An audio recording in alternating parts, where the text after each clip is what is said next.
Hello everyone, myself Reema Singh. Welcome to my YouTube channel Reema science point.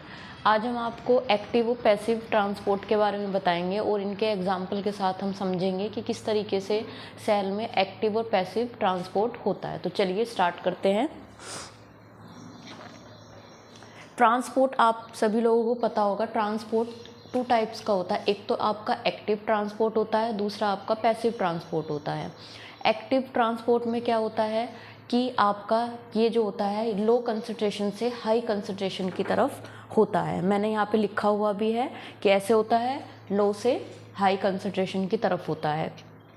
कैसा transport है? Uphill transport है, और क्योंकि ये लो से हाई की तरफ होता है तो इसलिए यहाँ पे हमें जो है एनर्जी की रिक्वायरमेंट होती है, मीन्स एटीपी की नीड होती है।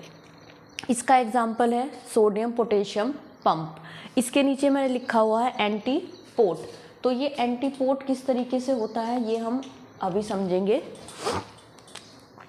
देखिए, अगर हम किसी सेल की बात करते हैं तो अगर हम उसका आउटसाइड इन्वायरमेंट देखें तो बाहर क्या होता है, जो सोडियम होता है वो आपका कैसा होता है, लार्जर अमाउंट में होता है, और जो पोटेशियम होता है वो आपका, या हम कह सकते हैं कि जो सोडियम की कंसंट्रेशन है वो आउटसाइड, सेल के आउटसाइड, ये सेल है सेल के बाहर, तो सोडियम की जो कंसंट्रेशन होती है वो आउटसाइड द सेल मैक्सिमम होती है, बट पोटेशियम की मिनिमम होती है। अगर हम बात करें इनसाइड द सेल की, तो इनसाइड द सेल जो सोडियम की कंसंट्रेशन होती है वो क्या होती है, इसका जस्ट अपोजिट कर दीजिए। मीन्स सोडियम की कंसंट्रेशन कैसी होती है, कम होती है, और पोटेशियम की कंसंट्रेशन कैसी होती है, वो ज़्यादा होती है।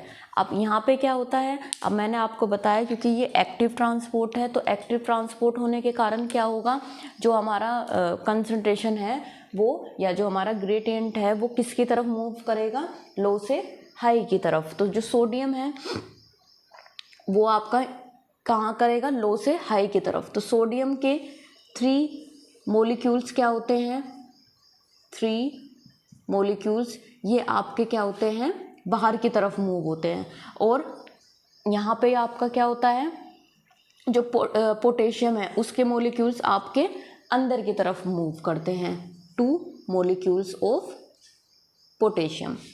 तो यहाँ पे मैंने आपको क्या समझाया कि इसको हम इस तरीके से समझ सकते हैं कि आउटसाइड ऑफ द सेल जो सोडियम मॉलिक्यूल्स हैं वो कैसे होते हैं, मैक्सिमम होते हैं, लेकिन वाइस वर्सा, मीन्स कहने का मीन्स है जो पोटेशियम है उसकी कंसंट्रेशन कैसी होती है, कम होती है। अगर हम सेल के अंदर बात करें तो सेल के अंदर सोडियम की जो कंसंट्रेशन होती है वो ज़्यादा होती है, कम होती है, लेकिन पोटेशियम की ज़्यादा होती है। तो क्योंकि हम एक्टिव ट्रांसपोर्ट पढ़ रहे हैं तो यहाँ पे जो मॉलिक्यूल्स का मूवमेंट होगा वो कैसे होगा, लो कंसंट्रेशन से हाई कंसंट्रेशन की तरफ होगा।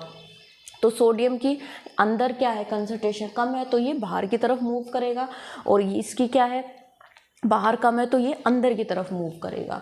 तो यहाँ पे जो है 3 सोडियम मॉलिक्यूल्स तो बाहर की तरफ आते हैं, तो 2 पोटेशियम मॉलिक्यूल्स जो हैं वो सेल के अंदर पहुँचते हैं। तो इसीलिए हम इसको कहते हैं एंटीपोट।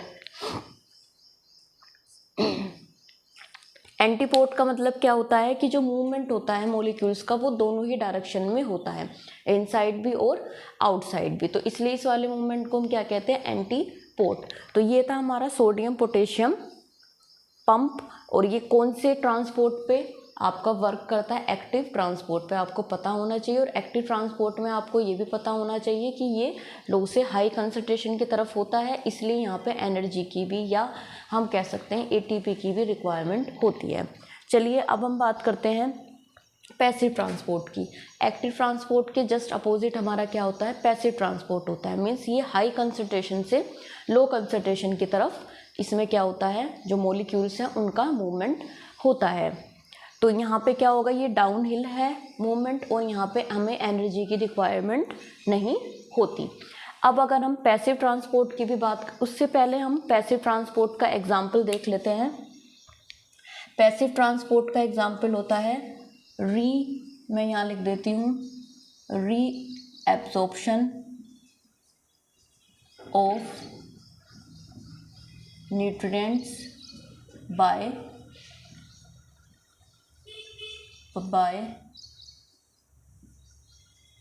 इंटेस्टाइनल वॉल मीन्स जो हमारे, जब हम डाइजेशन का आपको प्रोसेस पढ़ाएंगे तो वहाँ पे हम बताएंगे किस तरीके से फूड जो है हमारा माउथ से लेके इंटेस्टाइन तक पहुँचता है। अभी सिर्फ आपको इतना ध्यान रखना है कि जो हमारी इंटेस्टाइन होती है, स्मॉल इंटेस्टाइन, तो वहाँ पे आपका क्या होता है कि आपका क्या होता है, रीएब्जॉर्प्शन होता है न्यूट्रिएंट्स का। तो वो जो रीएब्जॉर्प्शन होता है न्यूट्रिएंट्स का, वो आपका किसका एग्जाम्पल है, पैसिव ट्रांसपोर्ट का। तो ये आपको ध्यान रखना है। इसके बाद अगर हम पैसिव ट्रांसपोर्ट की बात करें तो ये दो further divided in two categories, osmosis और आपका डिफ्यूज़न। ओस्मोसिस में क्या होता है कि केवल वाटर मॉलिक्यूल्स का ही क्या होता है, मूवमेंट होता है। इसका एग्जाम्पल आपको देखने को मिलता है डेली लाइफ में भी। जैसे कि अगर हम बात करें कि जो हमारा, मैंने यहाँ पे लिखा हुआ भी है कि मिट्टी से जो वाटर का एब्जॉर्प्शन करते हैं प्लांट्स, वो आपका कौन सा प्रोसेस होता है, बाय द ओस्मोसिस। तो ओस्मोसिस में सिर्फ आपको इतना ध्यान रखना है कि यहाँ पर जो मूवमेंट होगा मॉलिक्यूल्स का वो केवल वाटर का होगा, यानी कि सोलवेंट, जो सोलवेंट का होता है। सोलवेंट हमारा क्या होता है, वाटर होता है, यूनिवर्सल सोलवेंट है वाटर हमारा। तो यहाँ पर जो मूवमेंट होगा, या हम कह सकते हैं जो हाई कंसंट्रेशन से लो कंसंट्रेशन की तरफ मूवमेंट होता है, वो केवल किसका होता है, वाटर मॉलिक्यूल्स का। उसका एग्जांपल है कि जो प्लांट्स हमारे क्या करते हैं, मिट्टी से क्या करते हैं, वाटर एब्जॉर्ब करते हैं, वो कौन सा प्रोसेस होता है हमारा, बाय द ओस्मोसिस। अगर हम डिफ्यूज़न की बात करें तो यहाँ पे क्या होता है, सॉलिड, लिक्विड और गैस, यानी कि यहाँ पे केवल वाटर का मूवमेंट हो रहा था, लेकिन यहाँ पे क्या है, यहाँ पे सॉलिड, लिक्विड और गैस तीनों का मूवमेंट होता है आपका किसमें, डिफ्यूज़न में। डिफ्यूज़न का अगर हम एग्जांपल की बात करें तो डेली लाइफ में, जैसे कि अगर आप एक कप ऑफ टी में आप क्या करते हैं, जो हमारा टी बैग है अगर उसको हम इमर्ज करते हैं तो आपने देखा होगा कि जो पानी है, अगर हम एक कप ऑफ वाटर लें और उस वाटर में हम क्या करें, टी बैग को इमर्ज करते हैं, तो क्या होता है, जो पानी का कलर है वो चेंज हो जाता है। तो ये एग्जांपल किसका है, आपका डिफ्यूज़न का। इसी तरीके से अगर आप कोई भी कलर्ड आप पानी में डालें या किसी भी लिक्विड में डालें तो क्या होता है, उसका कलर चेंज हो जाता है। तो ये सब एग्जाम्पल होते हैं आपके डिफ्यूज़न के। अगर हम डिफ्यूज़न की भी बात करें तो ये भी टू टाइप का होता है, सिंपल और फैसिलिटेड। सिंपल में क्या होता है, यहाँ पे नॉन पोलर मॉलिक्यूल्स जो हैं वो सेल के अंदर मूव करते हैं, तो इसलिए यहाँ पे कैरियर प्रोटीन की नीड नहीं होती, क्योंकि मैंने आपको लिपिड बाइलेयर में ये बताया है कि जो पोलर मॉलिक्यूल्स होते हैं वो आसानी से, जो नॉन पोलर मॉलिक्यूल्स होते हैं वो आसानी से क्या हो जाते हैं, लिपिड बाइलेयर में एंटर हो जाते हैं। लेकिन अगर हम फैसिलिटेड मूवमेंट की बात करें तो यहाँ पे क्या होता है, यहाँ पर पोलर मॉलिक्यूल्स होते हैं और यहाँ पर जो है उनको एंटर करने के लिए क्या होता है, कैरियर प्रोटीन की नीड होती है। जैसे कि हमारा इसका एग्जांपल है ग्लूकोज ट्रांसपोर्ट। जो ग्लूकोज है वो लार्जर हमारा कैसा है, पोलर मॉलिक्यूल्स है, तो इसको सेल के अंदर एंटर करने के लिए क्या होती है, कुछ प्रोटीन्स की नीड होती है, जिनको हम क्या कहते हैं, ट्रांसपोर्टर्स कहते हैं, जो कि हेल्प करते हैं ग्लूकोज को लिपिड बाइलेयर में अंदर आने के लिए। तो ये हो गया आपका ट्रांसपोर्ट, और इसमें आपको ट्रांसपोर्ट में ध्यान रखना है एक्टिव, पैसिव और विद देयर एग्जाम्पल। क्लियर? अगर आपको मेरी वीडियो अच्छी लगी तो लाइक करें, शेयर करें और चैनल को सब्सक्राइब करना नहीं भूलें। धन्यवाद।